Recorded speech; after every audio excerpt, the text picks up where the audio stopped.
Welcome back to the Horseman's Corner. I'm Howard Hale, host of the program, and here's the final segment of today's show. With us on the final segment of today's show is Bradley Beauchamp, B&T Performance Horses at Letchfield, Kentucky. Interesting program. Get into some of your background, will you? Out of high school, I went into managing a breeding operation of Appaloosa horses, of all things, and kind of got basic knowledge of AI and semen collection and that sort of thing. So I've always been kind of partial to the breeding business, but my family had trail riding horses and using horses most of their lives. So I grew up riding horses around the farm. So how'd you wind up in Kentucky? I grew up here. I grew up about 20 miles away from where we're at right here now. And as a matter of fact, the farm we're living on was a piece of my great-grandfather's farm years ago. We bought it in 2011, but it was my grandfather's from the 50s up till 97, I think, when my great-uncle sold it. So. Well, you raise some horses as well as, there's some other things that you do. What all do you do there at B&T Performance Horses? We do a lot of stallion standing for clients. We free semen for clients across the country, and ship semen, collect semen for folks, and then of course we have our breeding program ourselves. So, talk about your breeding program, will you? Everything we have here is kind of Blue Valentine bred and Texas Blue Bonnet. Our stallion is 15 to 3% Texas Blue Bonnet, and when I got interested in starting a program, my thought was to start with a Hancock bred stud to add some size and bone to some cutting bred mares. And once I started looking for a Hancock stud, I kind of fell in love with the line and ended up buying some Blue Valentine stuff and going that route and getting away from the cutting horses altogether.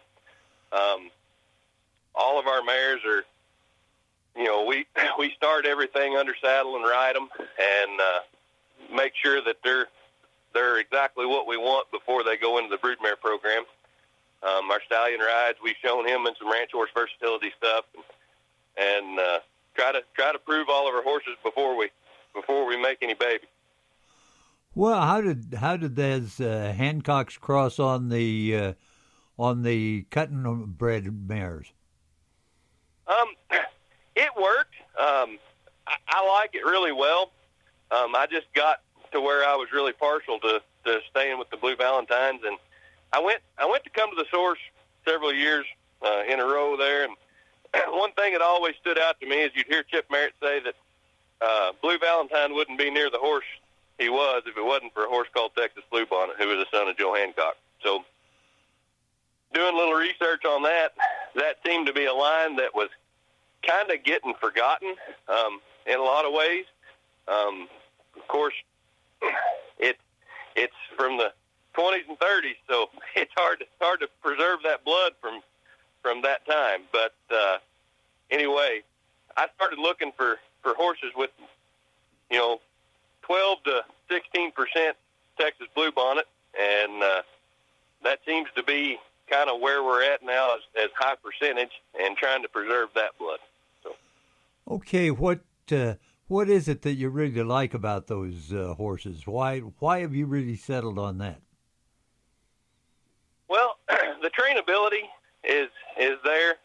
These horses, everything we have started, all of our colts that we've started under saddle, and we've got several people that have bred mares to our stallion, and from different types of mares. I've had a lot of hot running blood horses crossed on him to some cutting bred mares, and some stuff with quite a bit of waspiness to them. And all the babies have been consistent and trainable and have a really good disposition about them. And they all still carry a lot of bone and size, and just they seem to have all the attributes that I want in a ranch horse. What size horses then are you producing? Most of my mares are going to raise a baby in the in the 15 to 15.2 hand range. I've got a couple mares that'll produce a baby a little bigger than that. But we try to stay around 15 hands. I've got bad knees. I've had 4 knee surgeries, and it's hard for me to climb on anything much bigger than 15 hands. So I kind of stay with that. But I'm a bigger guy. I'm 6'3" and probably weigh 260, and it takes a horse with a good foot and good bone and a frame to pack me around, even if he's 15 hands. You train all your own horses? No, I send most of them out. I used to train some in my younger years, but time and physical disabilities have kind of held me back from starting any colts anymore. But I've got a gentleman here local that rides most of our colts for us, and he does a fantastic job. Yeah, when you talk about not over 15 hands, a little easier to get on, I've got to the point I'd really probably need a POA about 13.1 or 13.2. I can sympathize with that for sure. It seems like every year it gets a little harder to get on 15 hands. I may end up starting to raise something a little smaller. You never know. But anyway, this is an interesting breeding program. You say it's this Texas Bluebonnet that you're trying to preserve. Yes, sir. Yes, sir. So a lot of our mares will be Blue Valentine bred, and then several of them will have a shot of Texas Bluebonnet. And then recently, just in the matter of fact, I went last weekend and picked up a mare. She's the second highest percentage Texas Bluebonnet horse living, as far as I can tell. I've done a lot of research looking, and she's it as far as I know. She's 17.97, so she's right at 18%. So I'm really excited to see what we can produce with her across on our stallion. We'll be able to produce a horse, 16.6, somewhere in there. Well, that's interesting what you're trying to do with those with that particular bloodline, and it is where it was the 20s and 30s. It's tough to preserve, isn't it? Absolutely, absolutely. And the unique thing about our stallion, doing our research, most if not all of your horses that are line-bred Texas Bluebonnet or have a significant percentage of Texas Bluebonnet blood go through a Leo Hancock Hayes son named Wild Bluebonnet. And my horse doesn't have any Wild Bluebonnet blood in him at all. He's by a horse called Plenty Bluebonnet, and out of a mare called Smart Try, who was by Blue Try.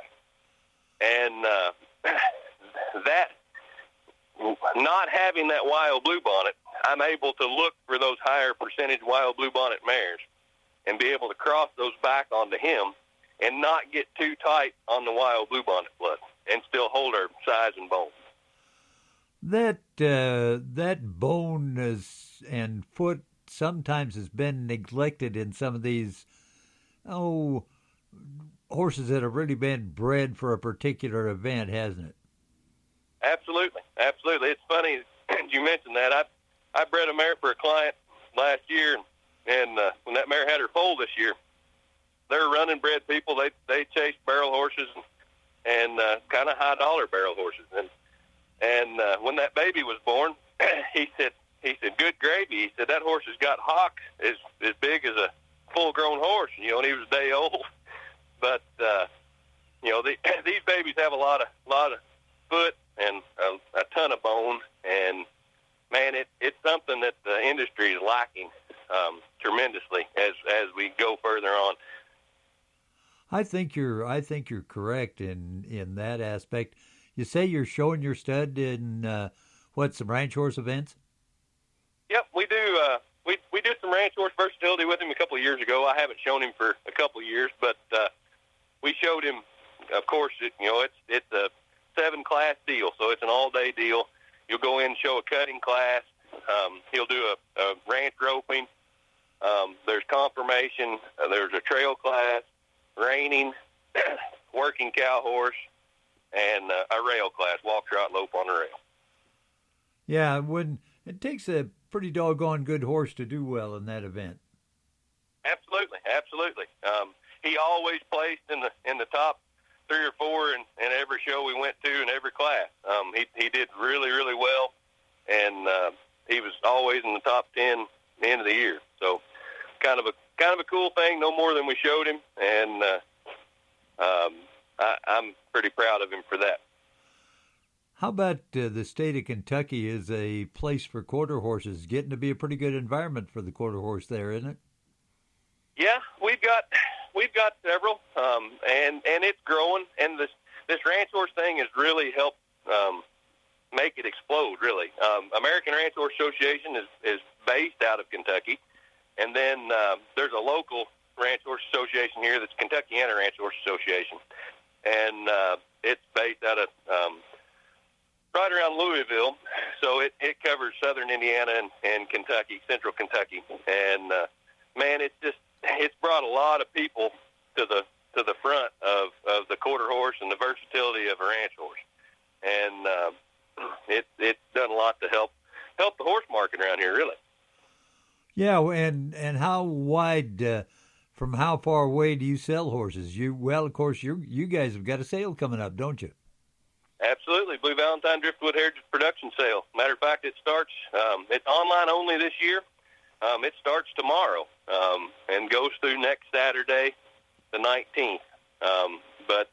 So we'll sell horses in that every year. We're partners with 5 other breeders across the country, and just a cool bunch of folks and a phenomenal bunch of horses. I can't think of another sale in the Blue Valentine blood and Driftwood blood especially that brings together so many good programs and so many great horses, and I'm proud to be a part of that. Well, this is going to be interesting where it's an online-only sale and lasts for a week. That ought to be interesting how this turns out. Yes, sir. So it's kind of like an eBay-style auction is how we've been explaining it. So all the lots will open at the same time, and folks can go through and look at them and see what they want to bid on, and there's a set bidding increment, and they go through and bid on what they want, and when the auction closes there on the 19th, whoever has the winning bid will walk away with a nice new horse. Yeah, and they'll be held there at your place. They're going to have to come to your place and pick them up, won't they? Yeah. So each individual ranch will have the horses that they raise. I travel a lot through the fall, so I've kind of put in the catalog that I'm willing to help people with some transportation, getting horses where they need to go if I can help it. So if I can make that work and it works for people's schedule, then by all means on ours, if I can help them get them closer to you, I'll sure do it. Bradley Beauchamp, B&T Performance Horses at Litchfield, Kentucky. Good to have him with us on the program. Good to have Ricky Quinn as well. Well, that does it for today's program. I'm Howard Hale, host of the show. I'll say goodbye. May God bless. See you next week. Same time, same place.